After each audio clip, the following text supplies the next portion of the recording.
اس کا ثواب دنیا کے تمام گناہگاروں کے اوپر تقسیم کر دیا جائے تو سارے لوگ بہشتی ہو جائیں گے.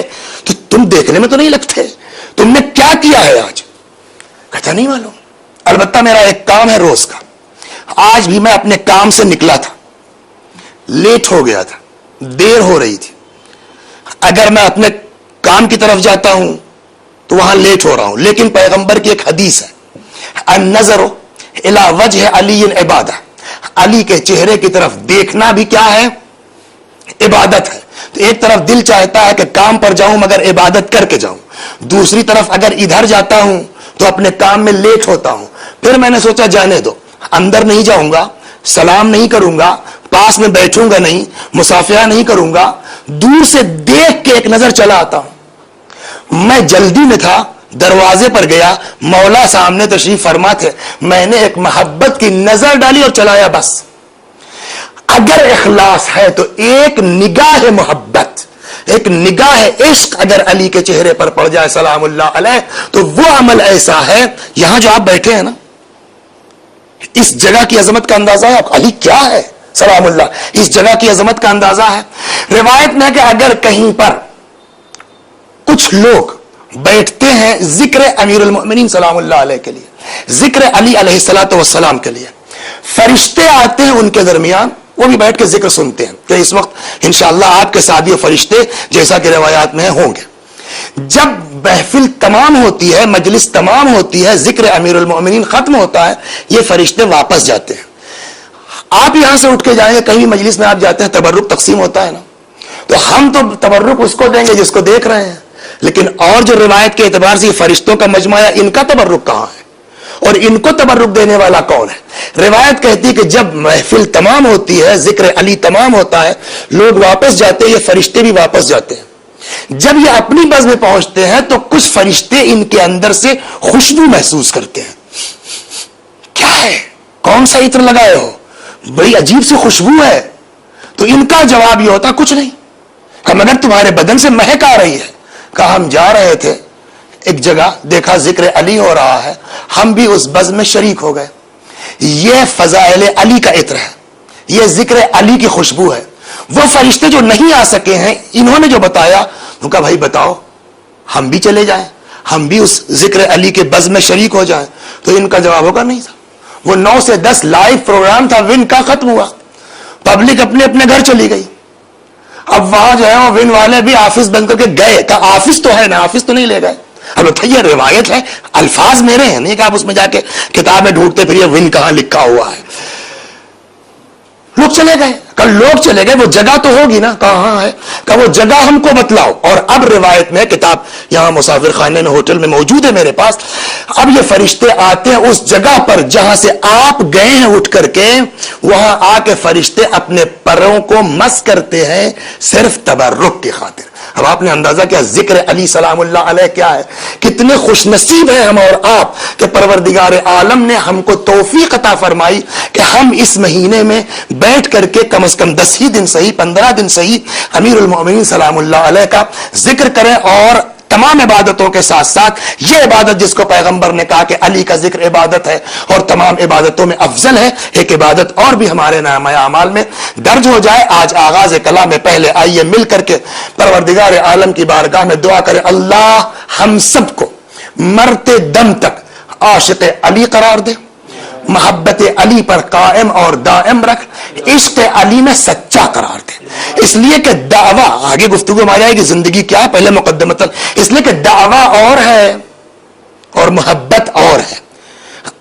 میں یہ جملہ بہت کہہ چکا اور اسی جگہ سے کہہ چکا ہوں کہ شیعہ گھر میں پیدا ہونے سے کوئی شیعہ نہیں ہوتا ہے, مسلمان گھر میں پیدا ہونے سے کوئی مسلمان نہیں ہوتا ہے, رضا تقی نقی وسیع حسن عمران رسول نام رکھ لینے سے کوئی شیعہ نہیں ہوتا ہے, جب تک کہ اس کے اندر وہ صفات پیدا نہ ہو جائے.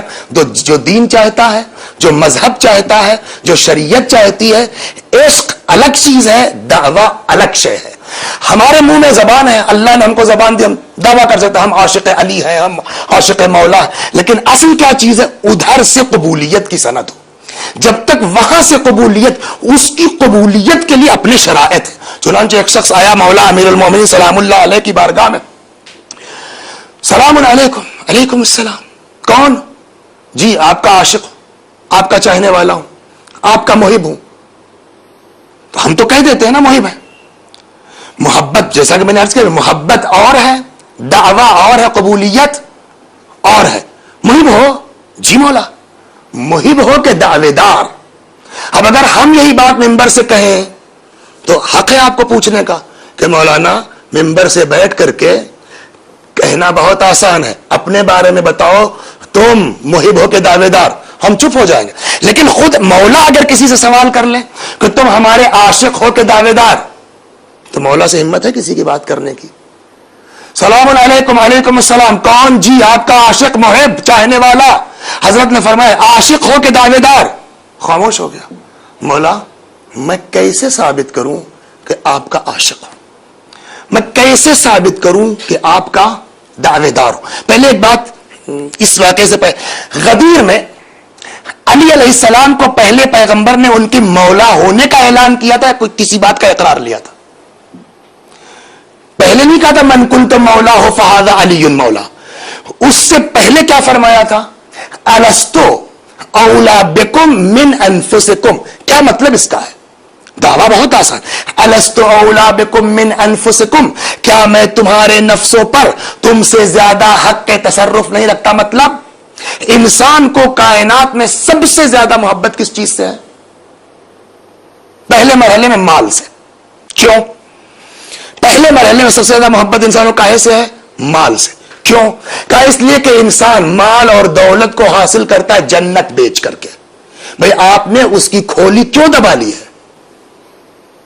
جبکہ اس کی ایک بالش بھی اگر آپ نے زمین لے لی ہے تو پھر اس وقت تک نہیں بخشے جائیں گے جب تک جس کا ہم نے غصب کیا ہے وہ معاف نہ کر دے.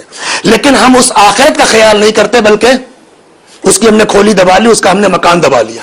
ٹھیک، جنت بیچ کر کے ہم نے ایک کھولی تیار کی، کسی کا چھین کر کے، کسی کا غصب کر کے. اتفاق سے ایک بیٹا ہمارے وہ بیمار ہو گیا، کڈنی فیل ہو گئی، 2 لاکھ روپے کی ضرورت ہے. جس کھولی کو ہم نے جنت بیچ کر کے حاصل کیا تھا، اب اسی کھولی کو پھر ہم نے بیچا کس کے لیے؟ اپنی اولاد کی صحت کے لیے. اب آئیے سب سے زیادہ محبت ہم کو کاہے سے؟ مال سے. کیوں؟ اس لیے کہ ہم نے مال یا زمین جائیداد حاصل کی جنت بیچ کر کے. اس سے زیادہ محبت ہم کو کس سے؟ اولاد سے. کہا کیوں؟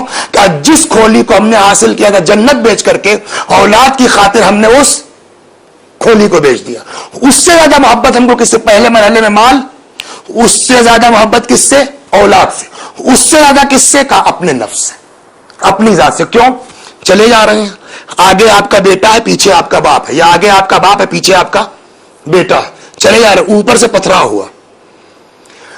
اگر میں جھک جاتا ہوں تو پیچھے میرا باپ ہے، اس کو پتھر لگ جائے گا، یا آگے میرا بیٹا ہے، اس کو پتھر لگ جائے گا. لیکن جس وقت پتھر آتا ہے اس وقت فوراً آدمی اپنی گردن جھکاتا ہے. اس کو اس بات کی پرواہ نہیں ہوتی کہ یہ پتھر میرے بیٹے کو لگے گا کہ میرے باپ کو لگے گا. اس کو اپنی پرواہ ہے کہ باپ کو لگ جائے، بیٹے کو لگ جائے، مگر میں بچ جاؤں. تو پہلے مرحلے میں انسان کو محبت کا ہے سے مال سے، اس سے زیادہ محبت کا ہے سے اولاد سے. لیکن جب اپنا میٹر آ جاتا ہے تو اب نہ مال کچھ ہے، نہ اولاد کچھ ہے، ہماری ذات. پیغمبر اسی نقطے کی طرف رکھ رہے ہیں انگلی. الستو اولا بکم من انفسکم، کہ جب تمہارے اپنے نفس کی بات آتی ہے تو نہ مال کچھ ہے، نہ دولت کچھ ہے، نہ جائیداد کچھ ہے، نہ ثروت کچھ ہے، نہ اقتدار کچھ ہے، سب کچھ تمہاری اپنی ذات ہے. لیکن جب میرا مسئلہ آ جائے تو الستو اولا بکم من انفسکم، کیا میں تمہارے نفسوں پر تم سے زیادہ حق نہیں رکھتا؟ یعنی جب میرا مسئلہ آ جائے تو نہ مال کچھ ہے، نہ دولت کچھ ہے، نہ ثروت کچھ ہے، نہ جائیداد کچھ ہے، نہ تمہارا اپنا وجود کچھ ہے. جو کچھ ہے حکم پیغمبر ہے، ذات پیغمبر ہے. قالوا بلا، سب نے اقرار کیا. غدیر بلایا. جب سب نے اقرار کر لیا تب پیغمبر نے فرمایا فمن کنت مولا ہو فہذا علی مولا، جس کا میں مولا ہوں اس کے یہ علی مولا ہے. مطلب کیا ہوا کہ جیسے اگر میرا مسئلہ آ جائے تو مال کچھ نہیں، دولت کچھ نہیں، ثروت کچھ نہیں، اقتدار کچھ نہیں، ویسے ہی جب علی کا معاملہ آ جائے تو علی کے مقابلے میں نہ اولاد کچھ ہے، علی کے مقابلے میں نہ مال کچھ ہے، علی کے مقابلے میں خود تمہارا اپنا وجود اور اپنا نفس کچھ نہیں ہے. چنانچہ جن لوگوں نے اس بات کو محسوس کیا کہ جو کچھ ہے وہ علی کی ذات ہے، آیا ہے کاغذ حجر ابن عدی کے پاس، اس پر سگنیچر کر دو. کاہے کے لیے؟ اس لیے کہ ایک طریقہ اپنایا گیا تھا ایک زمانے، بڑے بڑے لوگوں سے خطوط تیار کروائے جا رہے تھے اور ان سے سگنیچر لی جا رہی تھی کہ میں علی سے الگ ہو گیا ہوں.